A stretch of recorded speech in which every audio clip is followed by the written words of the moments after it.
dẹ̀ ṣe sí mi gẹ́gẹ́ bí tiwa mi. Àánú ni mo rí gbà lọ́wọ́ Ọlọ́run mi. Ọrẹ ọpẹ́ mi rèé o. Ìwọ ńkọ́, oore rẹ̀ ó kọjá lọ́ra ta, kò dẹ̀ ṣe sí wa gẹ́gẹ́ bí tiwa wá.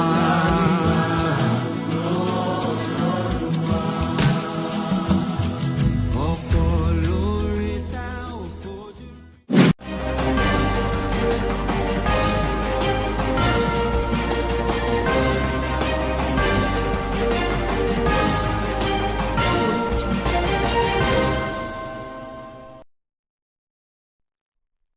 Amis téléspectateurs de Homo Célèbre Voice, vous le savez, nous le savons, on s'y accorde, vous avez droit à l'information et c'est à cela que nous œuvrons.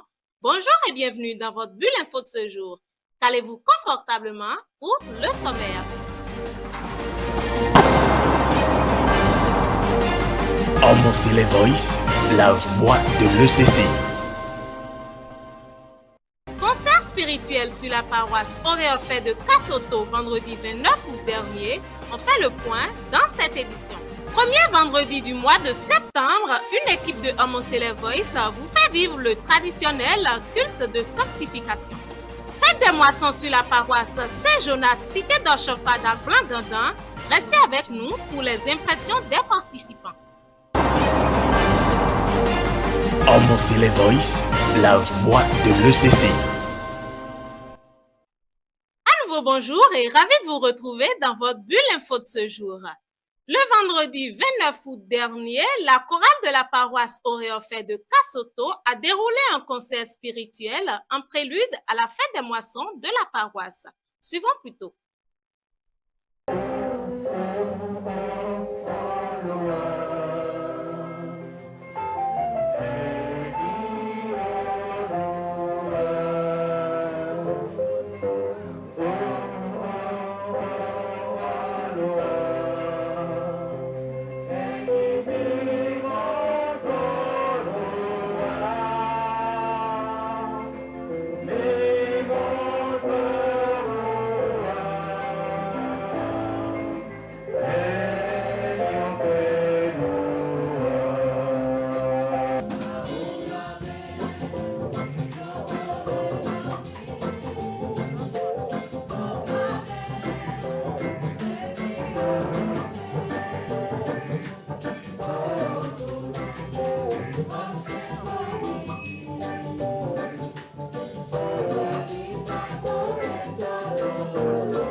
Et quelles sont les appréciations des participants à cette fête des moissons? La réponse dans cet élément.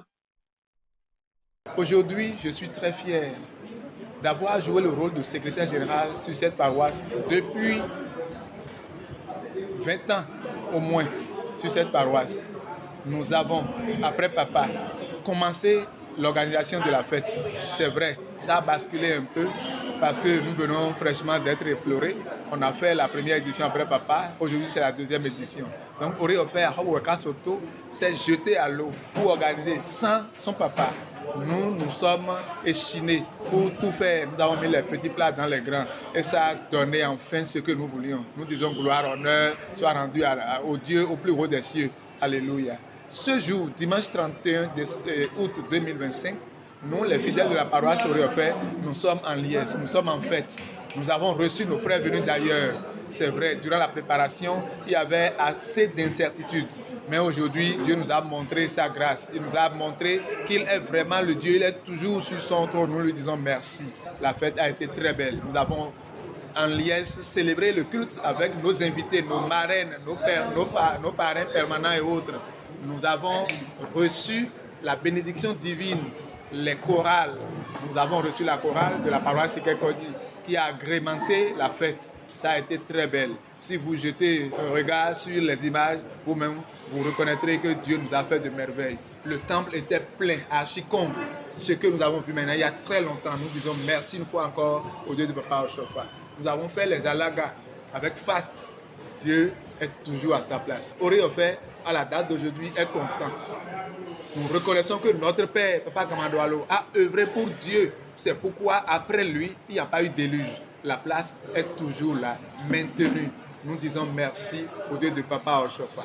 À présent, nous lançons un appel aux frères, aux sœurs qui étaient avec nous. Mais aujourd'hui, nous ne sommes plus de la paroisse parce que, étant empêchés ou pour diverses raisons, sont sur d'autres paroisses. Nous les invitons à s'associer à nous pour que désormais la fête soit plus belle que ça.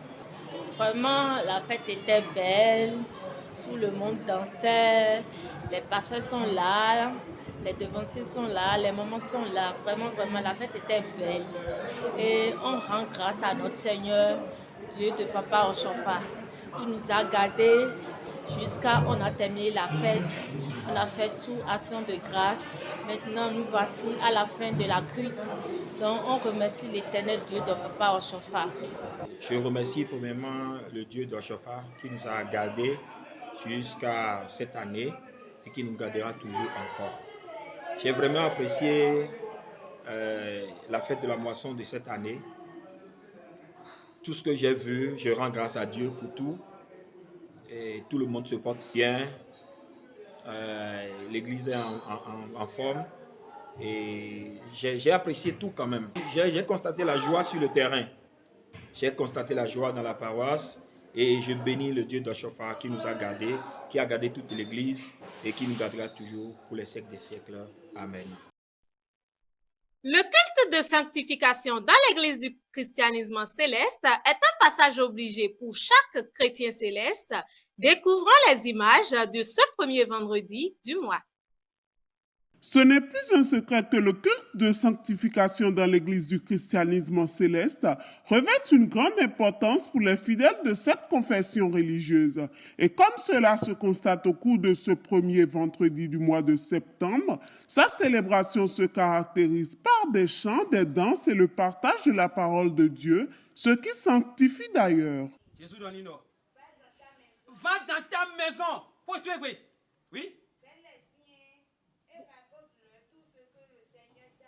Ah, ne voilà mais you quoi tu es oui bon mais no la wen da gbe le yimi no ti pipa han le gon bon la no ya kru no wa no le o do binu ye et comment il a eu pitié de toi di akru no akru le blanu no wo egbon ka ba ro pe kika je gbe o ene de so mi tre ka 600 de voye pe ti to de voye si ayi la no me pole je karati o ko me fi wo sami de wa mi si o donc, que t'as beaucoup à toi, mes amis. Mais l'esprit de Jésus ne le peut. Mais bon, les pauvres bénis. Mais bon, oui, des millions d'or. Et le titre en est pour moi. Où à toi, mes biens? Pour finir, on va se dire que les bénis. Et que Dieu nous compte, mon couple pour rien bien. Et ma fille a pour rien bien. Et mon hand pour rien bien. Et pour les finir, on va mon couple pour rien bien. Ma yé, et on fout le mot. Il était un aîné. Ça m'y paraît. Il franchit alors la mission. Vous dites, ouais, mission.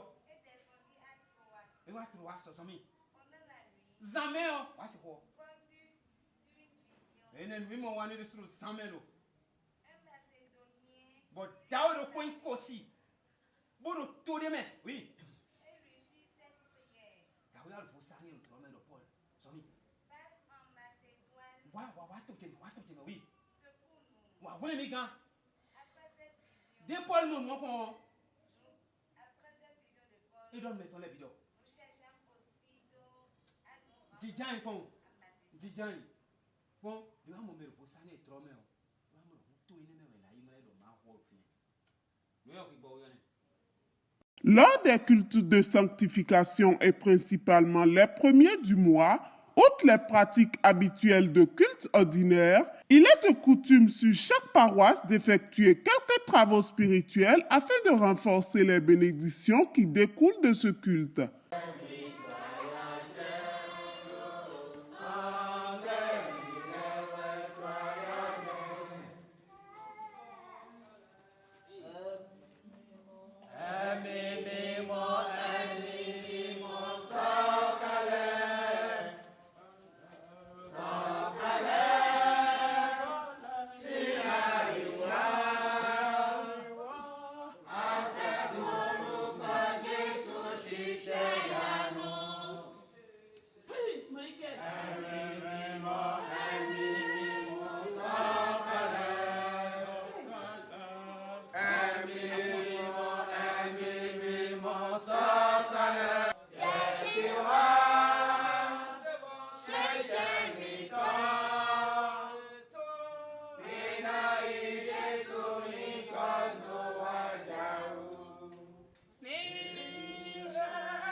Egbe tobasi ekenye jimozan titan au soutien de l'autre.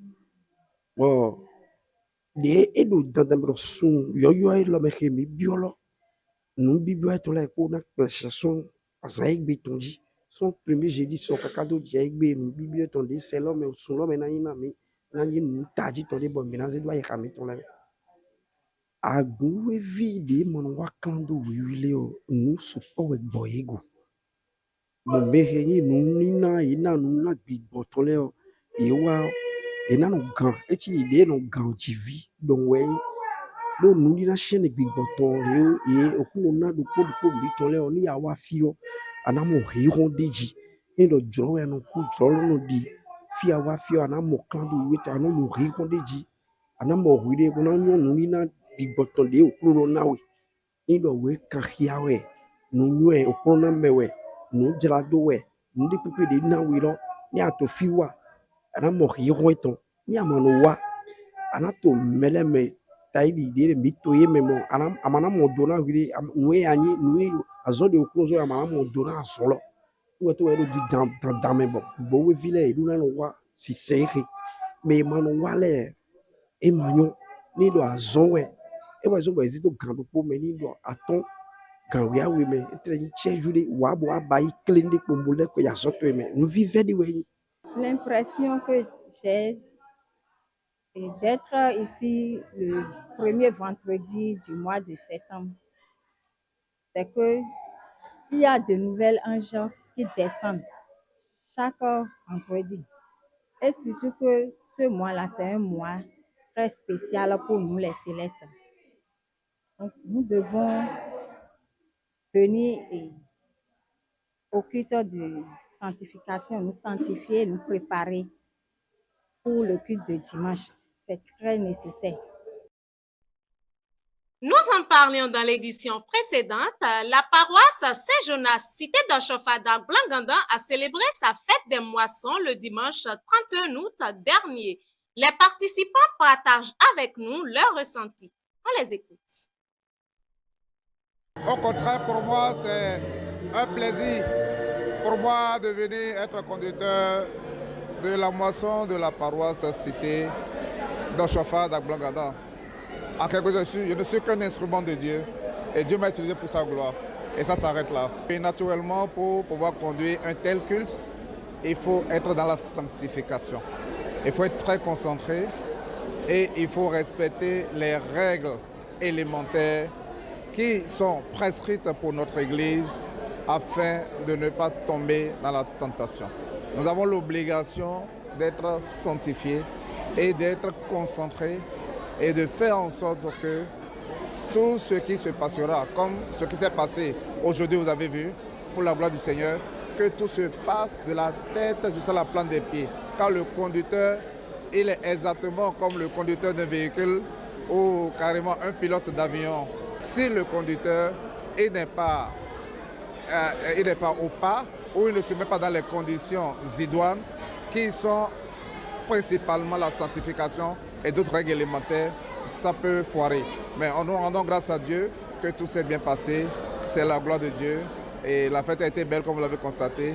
Louons le Seigneur pour sa gloire, pour son immensité. La fête des moissons, c'est une fête, c'est une grande fête à laquelle tout le monde apporte leur contribution. Durant toute une année, tout ce que tu fais, les bénéfices, tu amènes un peu devant le Seigneur.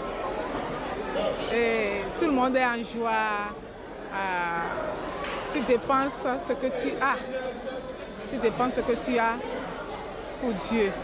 Quand on dépense, on en trouve. Si tu dépenses peu, tu moissonnes beaucoup. C'est pourquoi il faut dépenser avec joie. Tout ce que tu as, tout ce que tu peux apporter.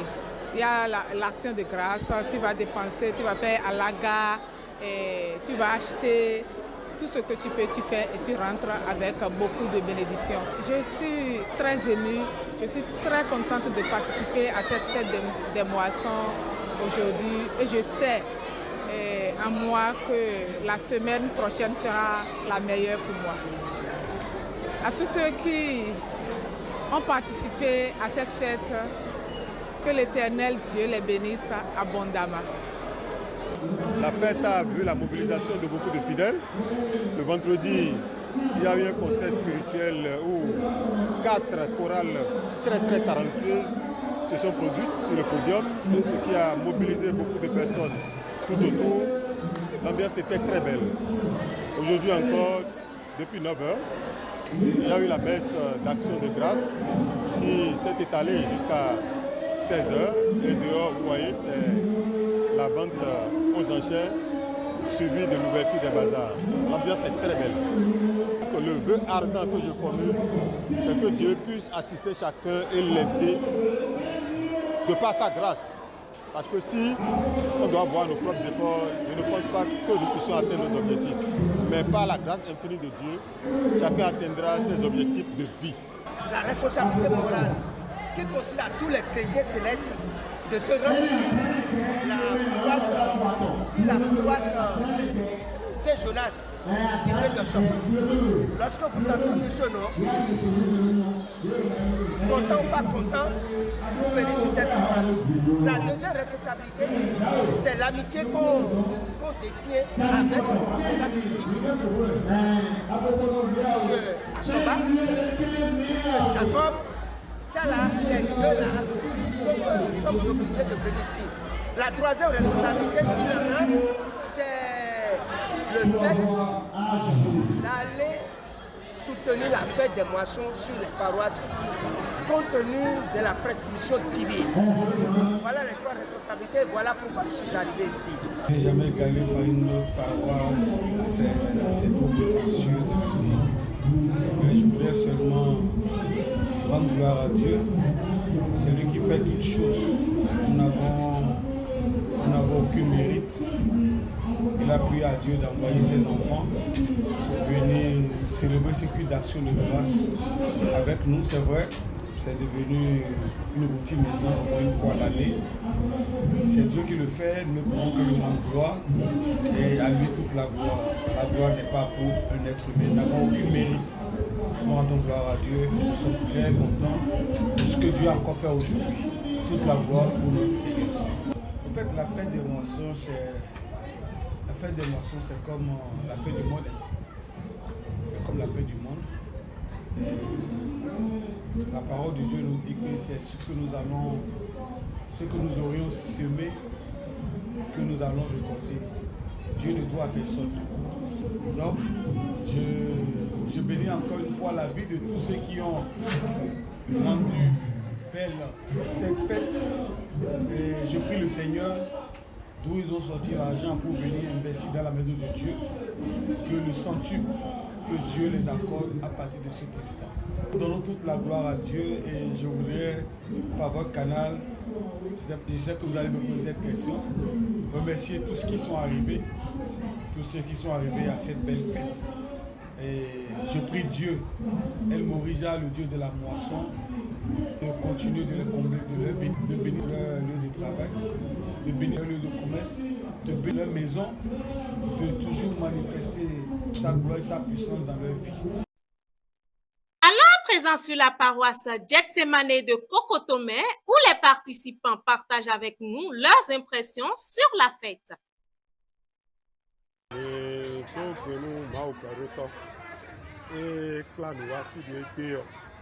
Donc, me regarde de wayi nous. Donc, me flé azande, azane on y a ça d'afode nous mi. Bon, me les mots clairs à ça ton nous pays. Quand kìrọ̀ sọ̀bọ̀ ẹ̀yìn àzàn ẹgbẹ́ tán àgbọ̀n jẹ́tẹ̀ ẹ̀bùrọ̀ pé kò èkó èròpó pé afọ́tọ́nu fún ẹ̀nẹ̀ ẹ̀wẹ̀ àgbọ̀n tó jẹ́tẹ̀ ló gbé ẹ̀yìn lẹ́gbọ̀kọ́tọ́ tẹ̀rọ fi ẹ̀ka yọ mi bọ̀dọ̀ ẹ̀wò wá fúnra wa yí àsọ àpá tán gbogbo ọ̀nùgbọ́ mi káde àfọ̀bọ̀ wa kó wọ́n ní kókó mẹ́wọ̀n kó dé mi ká wá ní mọ̀rọ̀ jẹ́rẹ́ àkúrò pẹ̀lú tọ́nu ẹbí ọ̀mí ní mọ̀ lọ́rùn fi hàn mẹ́ wà wà jíjẹ́ ẹ̀sù táwọn wà kú ẹ̀mí là tónú màá wọ́n bẹ́ẹ̀ tónú ilẹ̀ gbọ́kọ́tọ̀ lọ́jẹ́rẹ́ yé ewúlí kò náà sọ bó wà gan àkúrò pẹ̀lú tọ́kẹ́rẹ́ gbọ́ àlọ́ nígbà sọ náà dóni kọ́ yìí lọ tọ́ ń kà mọ́ èyí mẹ́ gọ́ nílẹ̀ ó rà sọ wá wẹ́lẹ̀ sùn yàn yọ kọ́ mẹ́ kó màá wọn gbọ́ àlọ́ níyẹn bọ̀ ẹ̀jẹ̀ sọ ẹ̀nà adé òun àyínyí èmi tó wà sọ náà fi ọ̀nà bí ọ̀yẹ́ náà bọ̀ ẹ̀nà tọ́jú bọ́ná blo kàkà dóidó yìí ẹgbẹ́ mímọ́ títò dé bọ̀ yìí sẹ́bíọ́ ẹ̀yẹ àpò ṣẹ́sìmá nítọ̀mẹ́dù ẹgbẹ́ ẹwẹ́yìn mímẹ́ kó nọ fídà yìí lẹ̀ gboko yìí fíre lẹ̀ wọ́n àyínyí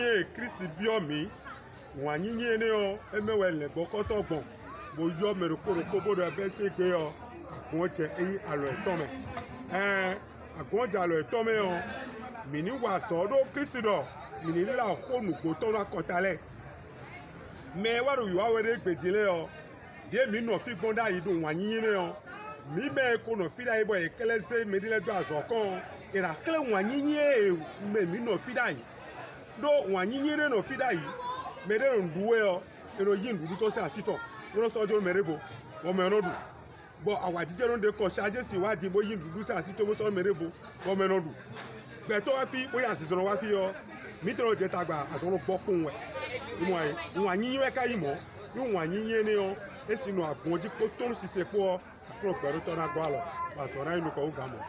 àgùnṣẹ́ ṣe máa ní tàn án ló pọ̀ mẹ́wíwé lẹ́tàn mí ìbíyẹn náà pọ̀ kó pápá ìdọ̀ kó bò ó dùn kó mí ìbíyẹn náà pọ̀ sí bó wà zọrọ nugbo kó dodo kó wọn yín kó mọ e jẹmẹ de jí ọ e no jẹmẹ mẹ bi jí ẹ e wẹ zọmọ kan tó pọ ẹni ọmọ ẹrù zàn ọtọ mi tó ń yọrọ mi papa Beyonce Jonas yọrọ mi wá bọmi wà bó wa lónà visi ànsọ de pọn mi o bọmi do kúrò àgùn bí sẹ sẹbẹrẹ tó jẹ àgùn ọ ìmọ̀ wà tìmú la náà hàn àgùn dá lọ́tọ̀ mi pàṣẹ wọn yín wọ ẹ̀xlẹ̀ mi ẹ̀yìn wọn yàn dídọ̀ wa bólẹ̀ xlẹ̀ mi nọ fi biblo ɖo edze mi ɖe dzi yɔ mi ɖo fi atsɔ mi ɖo kɔn woƒe amu ɖo kpo bó fi ne ɖo kpɔ ebe zɔn awa yi dze yɔ ekpe agbegbe yɔ dzi egbe bɔ gbɛ yɔ bi mo ɖo dzi dzi Beyonce si fi lɛ yɔ mɛ ɖe ekplɔ nu lɛ yɔ mɛ ɖe ekplɔ nu ɖo vɛ wɛ mo ɖo mi mo ɖo eve wunu mi ɖa yi amo egbe yɔ mi mo ɖo wɔn anyi wɛ xlẽ mi wo ka xlẽ mi gbɔ fi bɔ mi kuro yi yɛ mo fi lɛ bi yɔ mawu ni nɔ kpɔ xɛ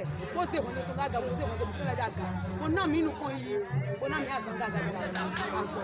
ìfẹ́ ni wọ́n yin lọ kó ní pé kó ní lẹ́dọ̀ pé bọ̀ akóró gbẹ̀nẹ̀ kó gbàǹdì ìfẹ́ ni wọ́n yin lọ ànímọ̀ jíjẹ́ ń wọ́n ẹ̀kọ́ ìrùkọ́ bọ̀ mi wà bọ̀ fún mi tán fún mi máa kún bílẹ̀ bí wílò jíjọ́ fún mi tó pẹ́lú máa wọ ṣọ̀fà mo bí ọlọ ẹ̀yìn pè ní ìjàwé lẹ́ ọ iná lẹ́ kò mí tó pẹ́ bọ̀ ẹ̀yìn àwà jíjẹ́ dé mi mọ́ lórí bí ọ iná lẹ́ hù gan mọ̀ méjì mi bí ọkọ̀ lọ ẹ̀yìn dókòrókò gbẹ́tẹ́ tafọ̀ fílò àzàn ẹgbẹ́ tán gbé lẹ́tàn ẹ̀yìn máa wọ ṣọ̀fà tán dé ná nùí wá ẹ lọ́dọ̀ àgbọ̀n mẹ́bọ̀ ẹ wá ọ ẹ̀yìn dàgbé dédé mẹ́bọ̀ ẹ lọ́mọ yọ ena kàn dàgbé ọdún dókòrókò ìtọ́lẹ̀ jí dókòrókò ìtọ́lẹ̀ náà ìkó jíjọ kù bọ̀ fẹ́nu dédùn ẹ̀yìn ìwà ẹ lọ́mọ ẹ̀ ena kàn dọ̀ àjọtẹ̀ àjọ tẹ́lẹ̀. nwa isisi kpotali a ikpo na doto nudo do shaje jese mani ton doji ogbo na do na mi ena he je fi obuma na di ite ndo agun lo blebu bo so go ado ndo peto etro ogbonu ahoro me klake o wa ndole yeme ko ewa ndo yeme ko pátápátá gbẹtọ dé pépé gbẹdọ kẹkẹ wo gbẹwà àgò jẹsẹ máa ní tọjí òyìn jì ọrọ ìjọba tó ló dọ ndo yeme ko gbọdọ iná ìwé jíjọ ho tó yín jésù tọmẹ wò àlìná sọhùn náà yé. nna yín pé wọn ṣẹlẹ̀ àwọn àjíjẹ jì na sígbọn ní àìsẹlẹ yìí ló ebọ wà bọ ìràndónú wà pẹ̀lú pótàn bọ gbẹtọ náà wà nú mẹmọ lé ọ ebọ wà òun gbẹtọ de ká wá wá rìnsọ ìwà rìnsọ mi wẹ ìwà yàn pàkà mi wẹ lọ alọkùnrin kọ àsìpẹ yà mẹlẹ ìwé náà kọ àsìpẹ kọ àsìpẹ tó náà wà tẹ iná yìí jì òun yà kọ àsìpẹ kà mí òun yé lọ mọ òun ló gangan ní náà kónú yé bọ̀ náà ló ń dé báwẹ ọ máa lọ mọ náà kọ àsìpẹ kà yé Jésus-Christ n'a pas si peu caillé. L'ancien gars est n'a pas si peu caillé. Bah wa jíjẹ de bá wa èdè ọlọmọ náà mọ lóyún mọ àjíjẹ gbé tam mọ àjíjẹ bá wa nínú pẹtẹ wá ọ àwọn àjíjẹ dákọ ẹmẹ yín.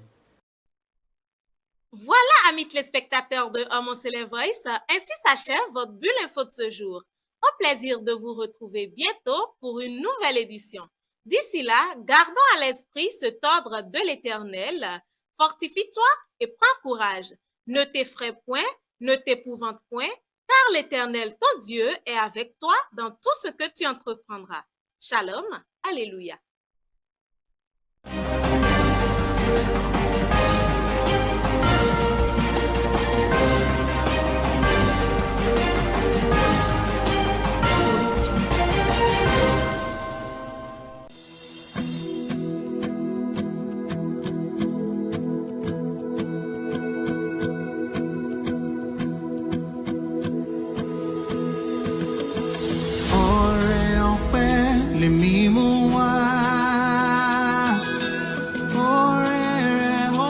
Jaburata kò dẹ̀ ṣe sí mi gẹ́gẹ́ bí tiwa mi àánú ni mo rí gbà lọ́wọ́ Ọlọ́run mi ọrẹ ọpẹ́ mi rèé o.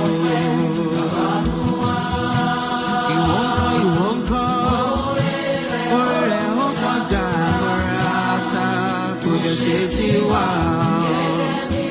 gẹ́gẹ́.